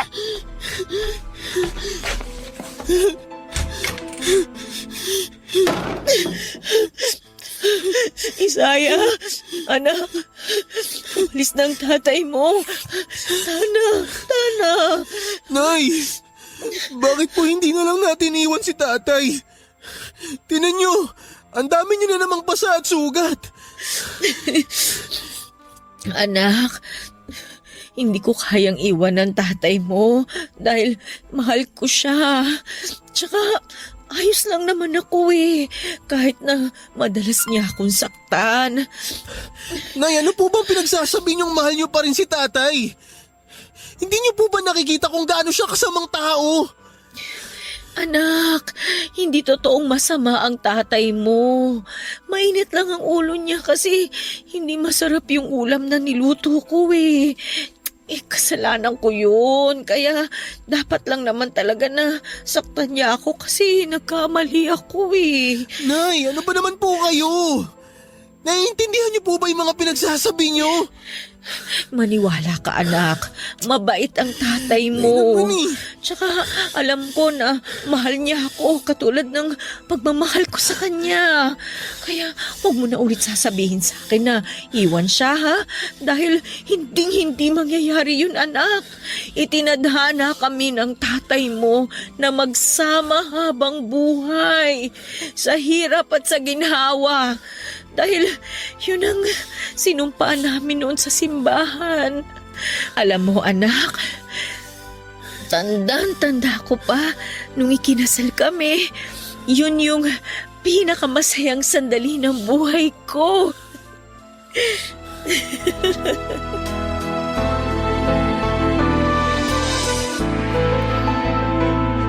Ang ganong uri ng pagmamaltrato ni tatay ay kinalakihan ko na nga, Papa Dudut.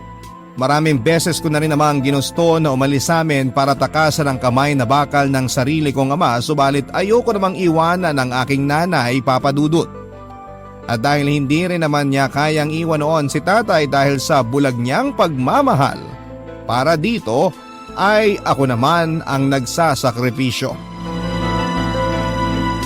Papa Dudut, habang nagbibinata ako ay nagsimula ko na rin kamuhian ang nanay ko. Maraming beses ko siyang kwestiyon noon kung bakit niya hinahayaang tratuhin siya ng ganon ni tatay. Ang paulit-ulit lamang niyang ikinakatwiran ay mahal niya ito at hindi niya kayang iwanan. Nang tanungin ko siya kung ako ba na anak niya ay mahal din niya, tanging paghingi lamang ng tawad ang naitugon niya sa akin. Doon ako nagsimulang manlamig sa sarili kong ina. Hanggang isang araw noong 20 anyos na ako ay nadatnan ko na lamang na bumubula ang bibig ng nanay Miranda ko at katabi ng bangkay niya ang walang lamang bote ng panlason sa daga at iba pang mga peste. Halos gumuho ang mundo ko sa pagpapakamatay ni nanay, Papa Dudut, subalit may bahagi sa puso ko na lalo lamang namuhi sa kanya dahil sa pag-aabandona niya sa akin sa piling ng mapang-abuso kong tatay.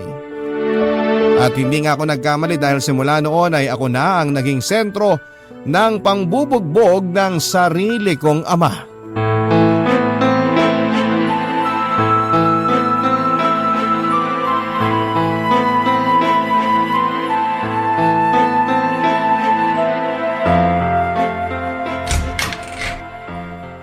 Isaya! Isaya, nasan kang peste ka? Ay, tay! Bakit po? Teka, lasing na naman po ba kayo? Ang lakas ng loob mong questionin ako ano kayo kung lasing ako, ha? Ha? Aray! Ha? Tay! Ano po bang ginawa ko? Ba't niyo ako pinatukan? Kasalanan mo yung intrimitido ka. Ang mga tatay, hindi dapat kinukistyo ng inutil na anak na katulad mo. Naiintindihan mo? Saka sandali. Bakit bigla mo itinago yung hawak mo kanina pagpasok ko dito sa bahay? Ate Gano, nagsasabo ka ba? Tay, hindi ko po magagawa yun. Oh, bakit bigla mo nga tinago? Yung totoo, anong ginagawa mo? Siguro bumabata kang hayop ka. Nagbabasa lang po ako ng libro bago kayo dumating, tay. Anong bumabata kang pinagsasabi niyo? Sus! Masyado ka nawiwili sa pagbabasa ng mga walang kakwenta-kwenta. Nasaan na pala yung sinahod mo sa pagkakargador? Akin na! Kailangan ko ng pera! Yun pong binigay ko sa inyo nung isang araw, tay. Yun na po lahat yun. Ano? Hindi mo ako malolo kung pulpul ka. Alam ko may naitatabi kang pera. Nakita ko nung minsan may isinusuksok ka dito sa aparador malapit sa lababo. Umalis ka nga dyan! Ipapakita ko sa'yo kung saan mo tinatago yung pera mo. Tay, teka sandali. Wala po akong tinatagong pera. Anong wala? Dito lang yun Nasaan na ba yun? Ano to? Uy, ang daming laman Napakabobo mo kasi. Bakit dito ka nagtatago ng pera? Siyempre makikita ko to. Tanga! Tay! Akin na po yan! Akin yan iniipon ko yan! Akin na to ngayon. Tay, parang awa niyo na po. Huwag niyo pong kunin yan. Iniipon ko po yan para makabili ko ng second hand na computer Hoy, masyado ka namang ambisyoso. Barya lang naman tong pera mo, paano ka makakabili ng ganon? Tsaka hindi kayang intindihin ng utak mong gamonggo yung mga computer na yan. Ibibili ko na lang to ng alak para may pakinabang ka naman. Tay! Huwag niyo naman papakialaman yan. Akin po yan Akin na yan! Ano ba kayo? Mo! Makulit ka Akin talaga, na po yan! tarantado ka, ha? Ano? Ha? Tay! Tay, tama na po! Sa susunod kasi, huwag mo na akong kinokontrang gago ka. Gusto mo pa kasing nasasaktan ka. O paano? Mauna na ako ha? Salamat pala rito sa ipon mo. Pag kailangan mo ako, nandun lang ako sa bar ni Paring Pancho. Ang sama niyo! Napakademonyo niyo! Ano ka mo? Yan ang dapat sa'yo, buwisit ka! Masyado kang maraming sinasabi! Ikaw ang demonyo, tanga! Salot ka sa buhay ko! High school lamang ang natapos ko noon dahil sa kahirapan, Papa Dudut. Hindi kasi sapat ang perang kinikita ni tatay sa pagtatrabaho sa construction kaya hindi na ako noon nakatungtong pa sa kolehiyo. Samantalang bukod sa paminsan-minsang pagtitinda ng mga kakanin ay taong bahay lang din ang nanay ko noong nabubuhay pa ito. At matapos ngang mawala ni nanay ay mas lalong naging maliit ang mundo para sa amin ni tatay. Papadudot kahit naman sino ay hindi papangarapin ang buhay na meron ako ng mga panahong yon. Ako po mismo kulang na lang ay isumpa ang pamilyang kinalakhan ko. Bago pa ako tuluyang masiraan ng ulo o matulad sa tatay ko ay nag-decide na akong isakatuparan. Ang matagal ko ng plano simula ng pagbuhatan niya ako ng kamay. Katwiran ko noon ay wala na si nanay. Wala na rin dahilan para manatili pa ako sa bahay namin at tiisin ang masamang ugali ni tatay.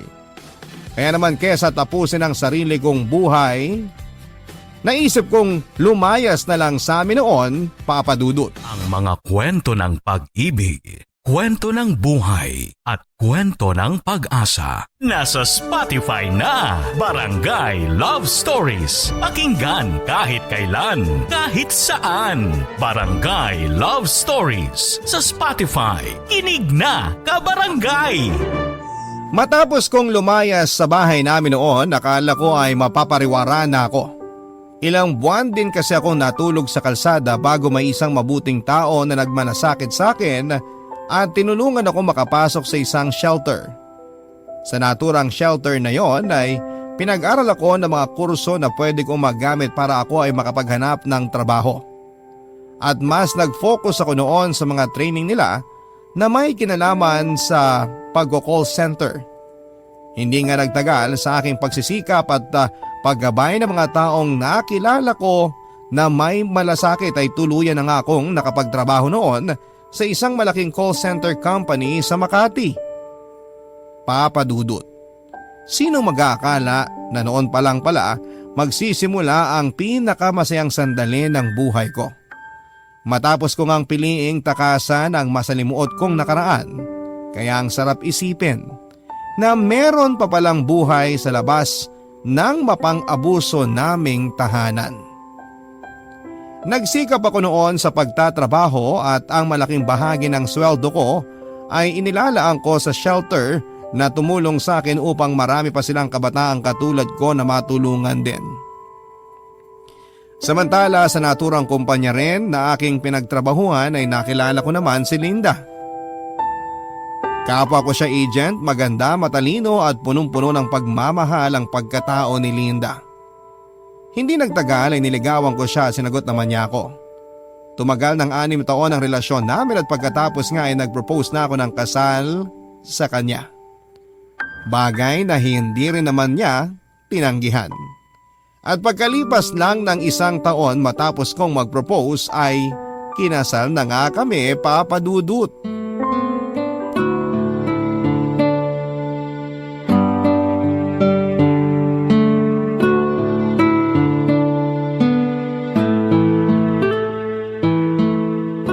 Sige ate. Ay. Oh, ang lalim nun ah. May problema ba? Sino yung kausap mo? Pinsan ko. Si Ate Geraldine. Anong sabi? Mabuti na lang daw nakuha niya number ko. Matagal na raw niya akong kinokontak. May sinabi siya sa akin tungkol sa tatay ko. Tatay mo? Bakit? Anong nangyari? Bale, tumawag sa akin si Ate Geraldine para sabihin na hindi na raw niya kayang alagaan si tatay sa kanila. Kasi may pamilya siyang dapat na mas iniintindi. Ako daw dapat ang gumagawa ng pag-aalaga kay tatay kasi ako yung anak. Nabanggit niya rin na paralisado na si tatay mula sa bewang pababa. Naaksidente daw si tatay. Nahulog mula sa scaffolding na tinutungtungan niya sa construction site. Napasama raw ang bagsak niya kaya naparalisa. Nako, paano na yan, mahal? Kawawa naman ang tatay mo. Mahal. Alam kong responsibilidad ko yun bilang anak. Kaso, kapag kinupkup ko siya, syempre dito siya tutuloy sa atin. Ayos lang ba yun sa'yo? Ano ka ba? Siyempre ayos lang sa akin yun, no? Malaki naman tong bahay na napundar natin. May ekstrang kwarto para sa tatay mo. Saka naiintindihan ko naman ang pinsan mo. Mahirap talaga para sa kanya na alagaan ang tatay mo, lalo kung may sarili siyang pamilyang iniintindi. Kaya tama lang na kunin mong tatay mo para maalagaan mo siya dito. Sa palagay mo ba, kaya ko na makita at makasama ang tatay ko sa isang bubong? Mahal, alam kong may hindi kayo pagkakaunawaan ng tatay Hector mo noon. Kaya ka nga umalis sa puter niya, diba? Pero tatay mo pa rin siya eh. Kung may tao mang dapat na tumitingin at nag-aalaga sa kanya ngayong may sakit siya, ikaw dapat yun, mahal. Bilang mga anak, responsibilidad nating alagaan ang mga magulang natin sa pagtanda nila. Sa bagay, tama ka, mahal. Kung ano man yung hindi namin pagkakaunawaan ni tatay noon, nakaraan na yun. Tsaka masaya na ako ngayon. Ayoko rin naman na habang buhay, galit ako sa kanya. Noon pa man alam ko ng mabuting tao ka. Mapagpatawad at mapagkalinga sa kapwa. Kaya nga ako na-in love sa'yo noon eh. Pinola mo pa ako. Pero mahal, maraming salamat ha. Kasi lagi ka nandyan sa tabi ko para pagaanin ang mga sitwasyon. Hindi ko talaga alam ang gagawin ko kung wala ka. Pinagpala talaga ako na ikaw ang naging misis ko. Naku, tigilan na nga natin tong bulahan portion na to. Marami pa tayong dapat gawin at asikasuhin para sa pagdating ni Tatay Hector. Pero mahal, handa ka na ba? Oo, mahal. Handa na ako makita at makasama ulit si tatay.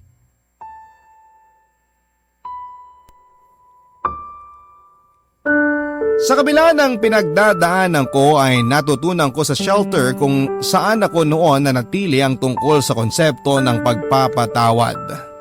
Lalong-lalo na sa mga tao na nagkasala sa akin sa nakaraan.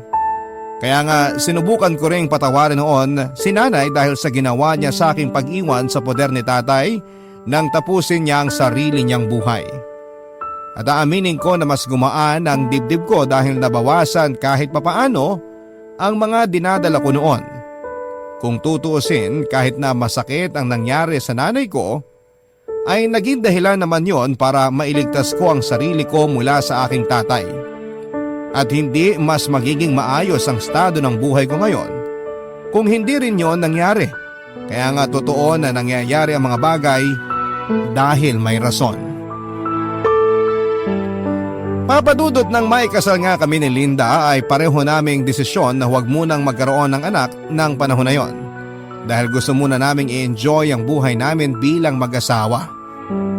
Pero matapos ngang dumating ang balita tungkol sa aking tatay at sinang-ayun na naman ng aking misis, ang pagkupkup namin sa kanya para mas maalagaan ay doon na rin nagsimula ang pagbabalik ng mga alaala sa aking isipan tungkol sa kung paano ako bugbugin at saktan noon ni tatay. Walang sandali sa loob ng 7 taon na nagdaan na hindi ko kinukumbinse at tinuturuan ng aking sarili na patawarin ang sarili kong ama mula sa pagkakasala niya sa akin. Ang akala ko, papadudot, ay nagtagumpay na ako. Natuluyan ko na nga siyang napatawad, subalit matapos niyang lumipat at tumira noon sa amin ay nagbalik lamang ang lahat ng masasama niyang ginawa sa akin. Dahilan para mag-breakdown ako.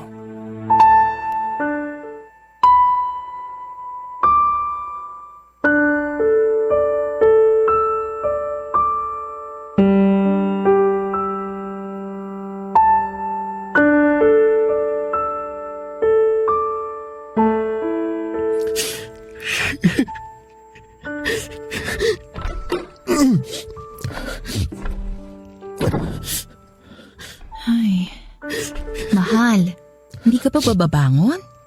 Wala ka bang pasok sa trabaho ngayon? Hala, na paano ka?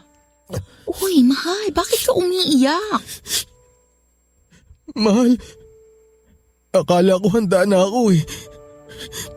Pero nung makita ko siya ulit, bumalik lahat ng mga masasamang alaala. Pero mahal, okay ka naman nung mga nakaraan Pinipilit ko lang maging okay. Sa totoo lang natatakot ako. Ni ayokong lumabas ng kwarto. Kasi tuwing nakikita ko si tatay, naiisip ko may hawak siyang pamalo tapos iahataw niya sa akin. Kaya nga nandito lang ako sa kwarto eh. Ayokong lumabas kasi makikita niya ako. Natatakot ako. Natatakot ako lumabas, mahal. Mahal, paralisado na ang tatay mo. Hindi na siya nakakapaglakad. Kaya imposible na masaktan ka pa niya ulit. Ha? Anong hindi niya ako masasaktan? Anong paralisado? Mahal, hindi totoo yan. Hindi siya paralisado. Malakas pa sa kalabaw ang tatay ko, mahal. Maniwala ka sa akin. Dati nga, sinusuntok niya si nanay sa mukha eh. Kaya pumuputok at dumudugo ang uso ng nanay ko. Tapos, alam mo ba, tuwing sinasabunutan niya ako, parang mabubunot yung buhok ko sa anit, mahal. Kaya nga sinasabi ko sa'yo, malakas ang tatay ko. Hindi siya paralisado, nagpapanggap lang siya, mahal. Kaya ayoko lumabas ng kwarto kasi sasaktan niya ako. Mahal, yan ba ang tunay na dahilan kung bakit umalis ka noon sa puder ng tatay mo? Kasi sinasaktan niya kayo ng nanay mo? Oh, kumalma ka lang, mahal. Takot na takot ka. Nanginginig ang mga kamay mo. Pasensya ka na, mahal. Takot na takot lang talaga kasi ako eh. Akala ko hindi lang kayo nagkakaintindihan ng tatay mo kaya ka umalis sa inyo. Ngayon ko lang narinig na sinasaktan ka pala niya. Bakit hindi mo kunwento sa akin na ganyan pala ang nangyari sa inyo? Akala ko kasi talaga okay na ako. Pero bigla na lang bumalik lahat ng mga pinagdaanan ko sa kanya noon. Sinubukan ko namang pigilan tong nararamdaman ko simula nung kinupkup natin siya eh. Kaso hindi ko kaya. Hindi ko kinaya. Mahal, hindi ka na masasaktan pa ng tatay mo. Dahil hindi na siya nakakakilos dun sa higaan niya. Alam ko na mahirap ang pinagdaanan mo noon. Pero wala ka nang dapat katakutan sa ngayon. Ang totoo niyan, lalo nga akong humanga sa'yo. Dahil sa kabila ng lahat, inaalagaan mo pa rin ang tatay mo. Akala ko nagawa ko ng patawarin si tatay. Pero mali ako, mahal. Maling-mali ako. Nung makita ko ulit yung mukha niya, naramdaman ko lahat yung mga latay ng bawat palo niya sa akin noon. Naramdaman ko ulit lahat ng mga suntok at tadyak niya sa akin. Pati yung mga malalakas na pag-iyak ng nanay ko, mahal. Naririnig ko ulit. Sa sobrang lakas, nakakabingi. Binabalikan ako ng mga bangungot ko na akala ko natakasan ko na. Huminahon ka lang, mahal.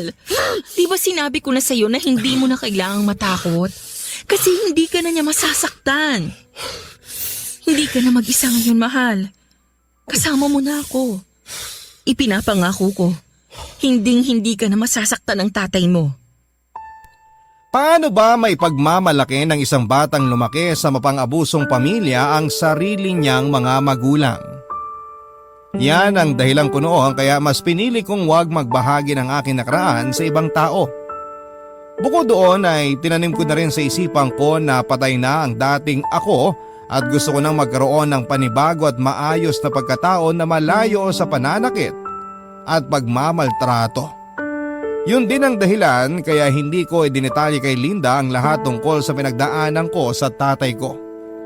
At dahil likas na mapagkalinga ang aking may bahay, ay hinayaan lamang niya ako noong umiyak sa piling niya habang yakap-yakap.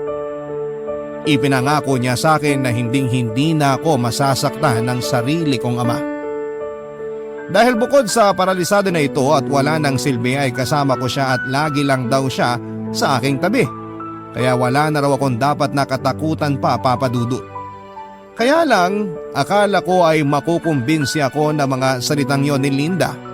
Subalit lumipas sa mga araw na nakikita ko ang tatay ko ay mas lalo lamang lumalala ang nangyayari sa akin.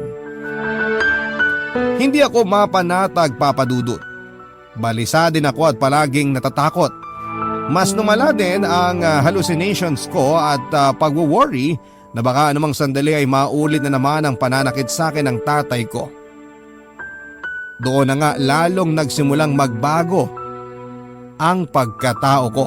Ang mga kwento ng pag-ibig, kwento ng buhay at kwento ng pag-asa. Nasa Spotify na, Barangay Love Stories. Pakinggan kahit kailan, kahit saan. Barangay Love Stories sa Spotify. Kinig na, kabarangay! Kung may isang bagay na nagpapalala ng trauma ko noon sa tatay ko ay ang mismong tatay ko rin, Papa Dudut.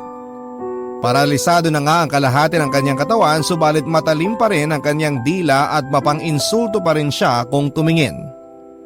Nandyan yung minsan niyang sinabi sa akin na wala pa rin akong kwentang tao sa kabila ng estado ko sa buhay. Na isa pa rin akong uhuging bata na walang alam at kung ano-ano pa. Lahat ng iyon ay binabalik wala ko lamang dahil hanggang salita na lamang naman ang magagawa niya. Inakala ko rin kasi na immune na ako na hindi na ako maapektuhan ng mga sinasabi ng tatay ko subalit mali pala ako, Papa Dudut. Noon din ay nagdesisyon kami ni Linda na kumuha ng taong magbabantay kay tatay at iintindi sa kanya habang wala kami sa bahay. Pero hindi nagtatagal ang mga nakukuha namin dahil na rin mismo sa ugali ng tatay ko, Papa Dudut. Kaya nga kahit anong iwas ang gawin ko ay ako pa rin ang nag-aasikaso sa kanya.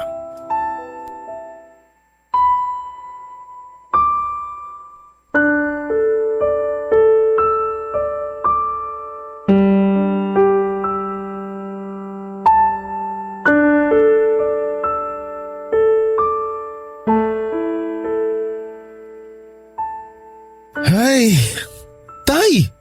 Kailangan nyo na pong inumin tong gamot nyo. Sinabi nga ayoko niyan. Hindi ka ba makaintindi? Kahit kailan talaga napakabobo mo. Para naman to sa inyo eh. Alam mo, kahit laklakin ko ang lahat ng mga gamot na yan, hindi na ako gagaling. Kaya ano pang silbi kung iinumin ko yan? Iwan mo na nga lang ako. Naiirita lang ako sa'yo eh. Istorbo kasi panunood ko ng TV. Tay, wag na matigas ang ulo nyo. Inumin nyo na to. Oh, Ayoko nga! Ilayo mo nga yung kamay mo sa inumin akin. nyo na. Uy!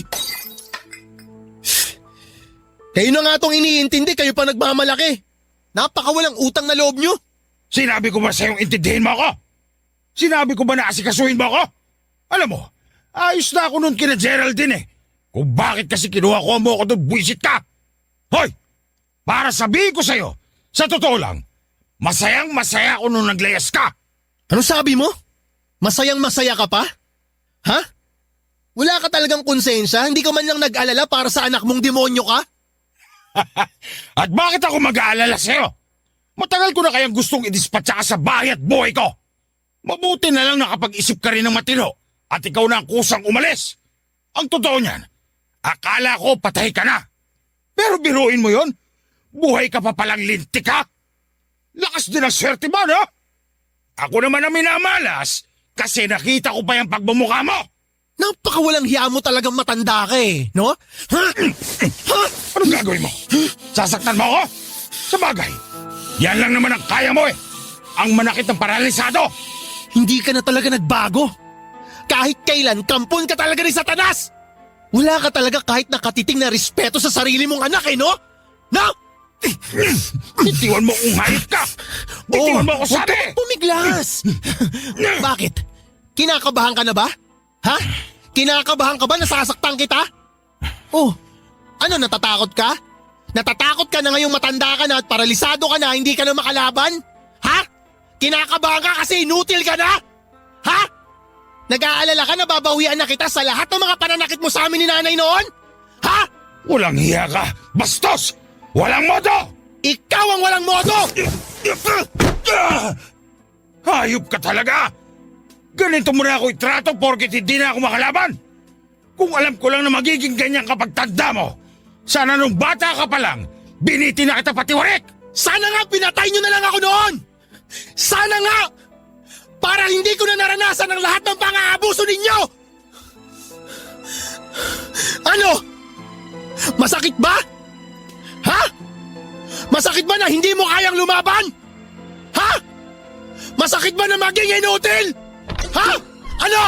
Mahal, tingin mo yan! Ano? Ano ba ginagawa mo? Tarantado ka! Mo siyang saktan! Kumalma ka lang. Tingnan mo. Mukhang hindi naman nasaktan yung demonyong yan eh. Alam mo mahal, kahit nahampasin ko pa ng tubo yung tuhod niyan, hindi niya na mararamdaman. Bakit? Kasi manhid na yan eh. Manhid yung kalahati ng katawan niyan. Tsaka inuutil yung gagong yan. Sandali. Parang maganda yun ah. Tuluyan na kaya kitang lumpuhing tarantado ka. No? Total, hindi mo naman mararamdaman yung sakit kasi nga paralisado ka na eh, di ba? Ano? Ha? Ano? Simulan ko na ba? Ha? Patayin mo na lang ako! Talagang papatayin kita! Isaya, sabing tumigil ka na! Sandali! Dugo ba yan? Mahal! Nagdudugo ang paa ni tatay! Saan yan galing? Teka nga! Bakit may mga bubog dito? Eh paano? Tinabig ng inutil na yan yung baso kanina! Siya ang gumawa niyan sa sarili niya! Siya na nga itong inaasikaso kanina eh! Siya pa tong maarte! Buti nga natapakan niya lang yung bubog eh! Buti hindi ko pinakain sa kanya! Sinabing tumigil ka na! Ano ba? Gusto mo bang maging katulad ng tatay mo? Please, mahal, tama na, okay? Hindi ka na masasaktan ng tatay mo, kaya wag mo na rin siyang saktan. Huwag ka nang gumanti. Pasensya ka na, mahal. Hindi ko sinasadya. Hindi ko napigilan yung sarili ko. Sorry. Pasensya ka na. Mag-usap tayo mamaya. Pero sa ngayon, tulungan mo muna akong linisin ang sugat ni tatay. Tay, please, huwag na pong matigas ang ulo ninyo. Huwag niyo na pong pahirapan ang anak niyo. Sobra-sobra ng paghihirap niya sa inyo noon. Parang awa niyo na, umayos na po kayo. Matapos nga ang tagpong yon ay binanggit ko sa misis ko na pinagsisisihan kong nakipag-ugnayan pa ako ulit sa tatay ko dahil sa kabila ng kondisyon niya ay hindi pa rin siya nagbabago. At mukhang hindi na talaga siya magbabago at kahit kailan ay hindi na rin mararanasan pang mahalin ang sarili kong ama o kahit magkaroon man lang ng father figure ay hindi ko po mararanasan.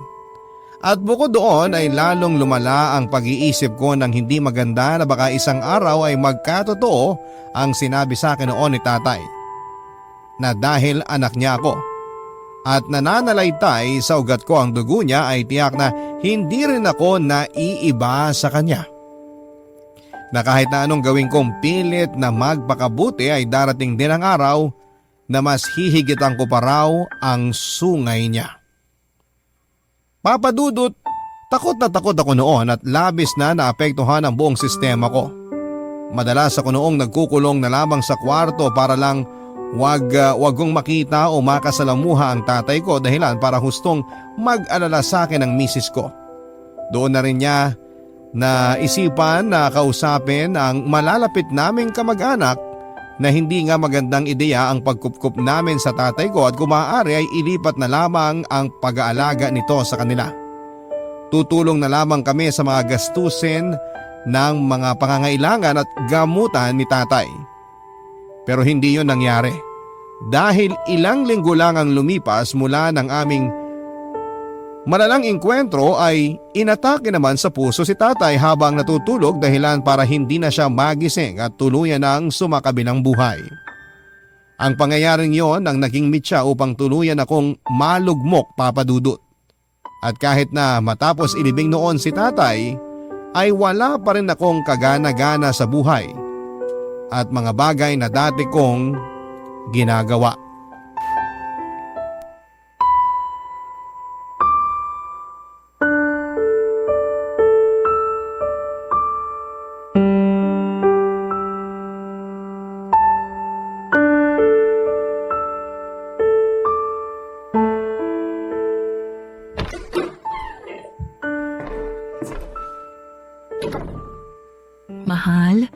Hindi ka ba kakain?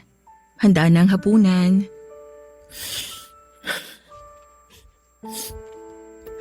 Umiiyak ka ba? Anong problema? Ha? Hindi. Ayos lang ako. Napuwing lang ako, mahal. Yan na yata ang pinakagasgas na linya na narinig ko, mahal. Maraming beses ko na yung narinig kaya hindi ako naniniwala sa'yo. Alam mo, wala talaga akong may tatago sa'yo no? Kilalang kilala mo talaga ako, mahal. Aba syempre, malakas yata ang pakiramdam naming mga babae. Lalong-lalo na kapag nambababae kayo. Oo. Bakit naman napunta dyan? Grabe ka naman sa akin. Never naman ako ng babae. Ano ka ba? Biro lang yun. Pero seryoso, may problema ba? Bakit ba kasi ang layo mo? Ay, sorry naman. Teka, tabihan kita dyan. Huhulaan ko na lang. Iniisip mo na naman ng tatay Hector mo, no? Hindi ko kasi mapigilang isipin, mahal Nung namatay kasi si tatay, akala ko mas magiging masaya na ako. Kasi sa wakas, wala na yung taong nanakit sa amin ng nanay ko noon. Kaso, mali pala ako. Masakit pa rin palang mawalan ng tatay. Hindi siya kasing sakit nung mawala yung nanay ko pero masakit pa rin. Kahit na alam kong minaltrato niya kami ng nanay ko, masakit pa rin na wala na siya. Naiintindihan kita. Normal lang naman yan dahil magulang mo pa rin yun. Kahit na anong sama niya sa'yo noon, masasaktan at masasaktan ka pa rin kapag namatay na siya. Kapag nga yung mga celebrity na hindi naman natin personal na kilala, nalulungkot tayo kapag namatay sila. Paano pa yung mga kadugo natin, 'di ba? Kaya ayos lang kung nagluluksa ka pa rin hanggang ngayon. Wala namang takdang panahon ng paghihilom at pag-move on ng isang tao. Minsan dumarating na lang yon at nangyayari ng hindi mo inaasahan. Kaya nga, mahal, nagpapasalamat ako sa'yo kasi nasa tabi kita sa mga panahong katulad nito. Hindi mo ako iniwan. Siyempre, for better or for worse nga, di ba? Pero bakit parang malungkot ka pa rin? Alam mo, mahal, may isang bagay pa kasing bumabagabag sa isip ko Yung tungkol sa huli naming engkwentro ni tatay bago siya namatay. Ang totoo niyan, natatakot ako na maging katulad niya. Yun bang mapanakit? Natatakot ako na baka isang araw mapagbuhatan din kita ng kamay. Pati na yung mga magiging anak natin. Hindi kasi imposible yun dahil nakita ko sa sarili ko noon nung sinasaktan ko si tatay na para akong isang halimaw. Para akong demonyo. Nung mga pagkakataon na yun, naging katulad niya ako, mahal. Ayokong magkaganon. Ayokong maging katulad niya. Ayokong iwan mo ako. Ayokong ipamana sa mga anak natin yung ganong klase ng buhay. Katulad nung pamanang iniwan sa akin ng mga magulang ko. Mahal, alam mong hindi mangyayari yon dahil magkaibang tao kayo ng tatay mo. Hindi porke iisang dugo na nananalaytay sa ugat ninyo, magiging katulad mo na siya. Makinig ka sa akin, Isaya. Hinding-hindi mangyayari ang kinatatakutan mo dahil tutulungan kita. Alam ko na imposible kung ako lang kaya sana pumayag kang magpa-counseling. Hayaan mong tulungan ka rin at gabayan ka ng mga eksperto para tuluyang maghilom yung trauma mo. Huwag ka mag-alala. Hindi kita iiwan tulad ng kinatatakutan mo. Alam mo, sa totoo lang, hindi ko alam kung anong nagawa kong mabuti nung nakaraang buhay ko para ibigay ka ng Diyos sa akin, mahal. Hindi lahat ng tao lumalaking may role model. Yung iba, lumalaki kasama yung mga tao na ayaw nilang tularan pag tumanda na sila. Katulad mo, ikaw na mismong nagtanggal sa sistema mo ng hindi magandang ugali na akala mo minana mo sa tatay mo. Kaya naman proud na proud ako sa'yo. Alam mo yan, di ba? Kaya huwag ka na masyadong mag-alala dahil magiging maayos din ang lahat. Papadudot, malaking bagay sa akin na nasa tabi ko lamang ang may bahay kong si Linda para samahan ako sa madidilim na sandali ng buhay ko. Dahil kung wala siya, siguradong maraming beses na akong naligaw. Kung tutuusin ay tama naman siya nang sabihin niyang magkaibang tao kami ni Tatay Hector. At yun nga ang pinangahawakan ko hanggang sa ngayon. Matapos ang pag-uusap namin yon ay nagpakonsulta nga kami sa eksperto at doon ko nga nalaman na may PTSD ako. Pero sa tulong at pananatili ni Linda sa aking tabi, habang nagka-counseling ako ay unti-unti na akong nakakaalpas sa madilim at nakakatroma kong nakaraan. Hindi na rin po ako madalas bangungutin sa gabi at hindi na rin po ako masyadong nagwo-worry na baka isang araw ay magbalik si tatay para manakit muli. Siyang tunay na malaking dagok para sa isang bata, ang pamilyang kanyang kinalakhan. Kung paano siya tratuhin at kausapin ang kanyang mga magulang o kung sino mang miyembro ng kanilang pamilya ang siyang huhubog sa pagkatao niya pag lumaki na siya. Kaya nga po mahalaga na punuin natin ng pagkalinga at pagmamahala ng ating tahanan upang yon ang maipamana natin sa ating mga anak. Papadudot, maraming salamat po sakaling mapili po ninyong itampok ang kwento ng buhay ko at sana'y mayroong mga kabarangay natin ang na-inspire sa akin. More power po sa Barangay Love Stories at mabuhay tayong lahat. Ang inyong forever kapuso at kabarangay, Isaya. Ang buhay ay maiwaga, laging may lungkot at saya. Sa Papadudot Stories, laging may karamay ka. Mga problemang kaibigan, dito ay pakikinggan ka. Sa Papadudot Stories, kami ay iyong kasama.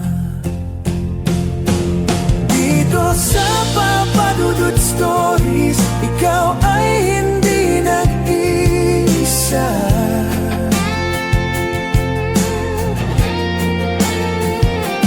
Dito sa Papadudot Stories, may nagmamahal sa'yo.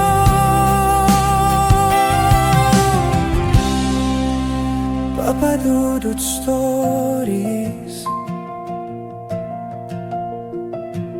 Papadudot Stories, Papadudot Stories.